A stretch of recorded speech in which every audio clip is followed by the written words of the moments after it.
নমস্কার, নিউজ 18 বাংলার ডিজিটাল পেজে আপনাদেরকে স্বাগত। আপনাদের সঙ্গে রয়েছে আমি আবির। সদ্যই গতকাল রাজ্যের বিধানসভা নির্বাচন শেষ হয়েছে। রাজ্যের বিধানসভা নির্বাচনের দ্বিতীয় দফার ভোটও রাজ্যের প্রথম দফার নির্বাচনের মতোই হয়েছে, অর্থাৎ কোনো রক্তপাতহীন নির্বাচন, বড়সড় কোনো অশান্তির ঘটনা নেই।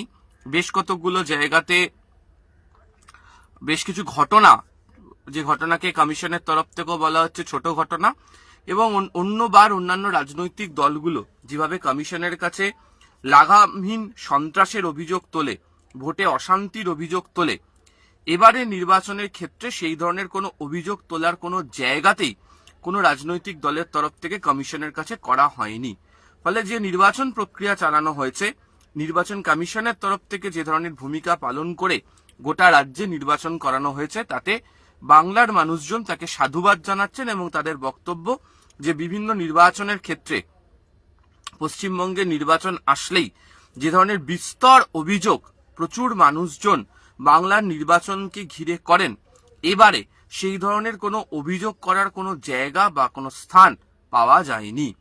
তবে নির্বাচন প্রক্রিয়া মেটার পর, অর্থাৎ ভোট গ্রহণ সন্ধ্যা 6টা পর্যন্ত সময় ছিল, যারা তার মধ্যে লাইনে দাঁড়াতে পেরেছেন ভোট হয়েছে।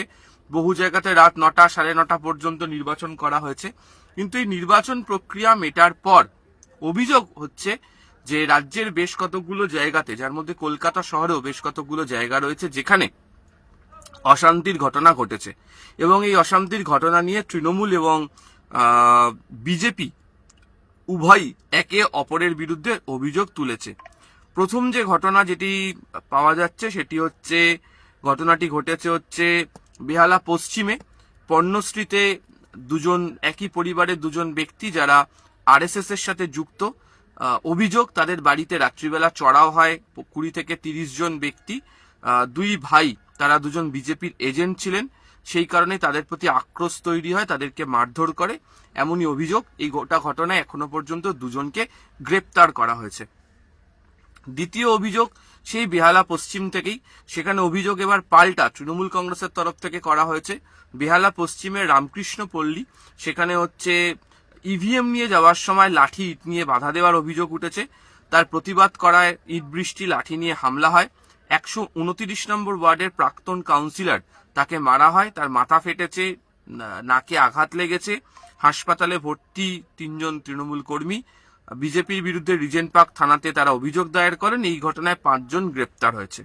আবার একই সঙ্গে অভিযোগ এসছে হচ্ছে গড়িয়াতে, যেখানে গড়িয়ার পঞ্চসায়রে অভিযোগ এসছে। এখানে তৃণমূল কংগ্রেসের বিরুদ্ধে অভিযোগ করেছে বিজেপির অভিযোগ 2 বিজেপি কর্মীর, তাদের বাড়িতে হামলা চালানো হয়েছে। বিজেপি কর্মী প্রশান্ত ঘোষের বাড়িতে হামলা হয়েছে। পঞ্চসার থানায় অভিযোগ দায়ের করেছেন যাদবপুরের বিজেপি প্রার্থী, এবং এই ঘটনাতেও কারা জড়িত তা নিয়ে ইতিমধ্যে পুলিশের তরফ থেকে ইনভেস্টিগেশন শুরু করা হয়েছে। তৃণমূলের তরফ থেকে তাদের বিরুদ্ধে যে ওঠা অভিযোগ, সেই অভিযোগকে অস্বীকার করা হয়েছে। এছাড়াও রাজ্যের বিভিন্ন জায়গা থেকে, বেশ কতগুলো জায়গা থেকেই একাধিক অভিযোগ আসতে শুরু করে দিয়েছে। আপনারা অনেকেই জানেন যে 2021-এর বিধানসভা নির্বাচনের পর বেশ কতগুলো জায়গাতে অশান্তি কিভাবে হয়, বেশ কয়েকজনের মৃত্যুর ঘটনা ঘটে, বাড়িঘর ভাঙচুর হয়ে যায়, আগুন লাগিয়ে দেওয়ার ঘটনাও ঘটে, এবং যা নিয়ে, যে পোস্ট পল ভায়োলেন্সের ঘটনা নিয়ে আদালতকে পর্যন্ত হস্তক্ষেপ করতে হয়, এবং তা নিয়ে রাজনৈতিক তরজা জোরদার শুরু হয়। এবং এবারে রাজ্যের বিধানসভা নির্বাচনের অনেক আগে থেকেই তাই বলা হচ্ছিল যে এবারে যেন 2021-এর মতো ভোট পরবর্তী কোনো অশান্তি বা হিংসার ঘটনা না ঘটে, সেই অঙ্ক আগেভাগেই কষে নির্বাচন কমিশনের তরফ থেকে বিভিন্ন জায়গাতে বাহিনী মোতায়েন করে রাখা রয়েছে, বিভিন্ন ধরনের ব্যবস্থা গ্রহণ করা হয়েছে, এবং তারপরেও এই ধরনের ঘটনাগুলি ঘটছে। বিজেপির অভিযোগ যে তৃণমূল কংগ্রেস তারা এসে মারধর করছে। আবার তৃণমূল কংগ্রেসের অভিযোগ, খোদ স্বরাষ্ট্রমন্ত্রী তিনি যে ধরনের শব্দবন্ধ ব্যবহার করে গেছেন তাতেই প্ররোচনা তৈরি হয়েছে, তিনি প্ররোচনার উদ্রেক করেছেন, এবং তার জেরেই হচ্ছে এই ধরনের ঘটনা ঘটছে। তবে দুপক্ষেরই বক্তব্য, সামনাসামনি বা দূরে যেখানেই থাকুক, যে তারা কেউই অশান্তি চাইছেন না। তারা চাইছেন নির্বাচন প্রক্রিয়া যেভাবে শান্তিপূর্ণভাবে মিটেছে, নির্বাচন পরবর্তী প্রক্রিয়াও সেভাবে শান্তিপূর্ণভাবেই মিটুক, এবং ভোটের ফল ঘোষণার পরেও বা আগেও যাতে কোনো ধরনের অশান্তির ঘটনা না ঘটে, সে ব্যাপারে সবাই দায়িত্বশীল ভূমিকা পালন করুক। তবে দায়িত্বশীল ভূমিকা পালন করার কথা বলা হলেও যেভাবে একাধিক অশান্তির ঘটনা ঘটছে, তা নিয়ে অনেকে পুনরায় উদ্বেগ প্রকাশ করতে শুরু করেছেন। আরো তথ্য এবং আরো খবরের জন্য নজর রাখুন নিউজ 18 বাংলা ডিজিটাল পেজ। আপাতত ধন্যবাদ।